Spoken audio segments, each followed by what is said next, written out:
The 15-minute time frame, of course, we had a very, very large sell-off, right? And the reason we had that sell-off is simply because the market was giving a higher time frame retracement, a 4-hour retracement.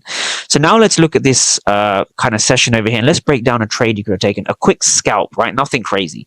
The first thing to understand, right? Let's quickly go to our indicators, right? So which indicator do I use? So I use the Asian session range by Rob Minty. Again, quickly go over settings, right? So start time 8 o'clock to midnight. Very important. You have your midnight style. You only want to look at the London and Asian session. You don't want to look at any other sessions. No labels, no lines, right? This is the basic setting for the Asian range. If we just get this up again, the Asian range color is going to be an orange. We'll get that up. So this is, of course, the Asian range here in orange, right? That's the first thing. The second thing we look for, very, very important indicator, is we look for the PO3. So the PO3, we look for it by 2 degrees, right? 2 degrees PO3, just like this.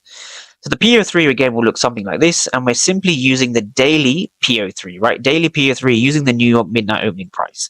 Now from here, we understand how the Asian session has behaved. The Asian session was a large sell-off, and now we have a fair value gap over here, right? This is an inefficiency or an imbalance. So these are the 3 steps I use to any particular strategy, right? So the first step I look for is, of course, a 15-minute fair value gap, right? So a 15-minute fair value gap is something we see over here. Price has left a 15-minute fair value gap.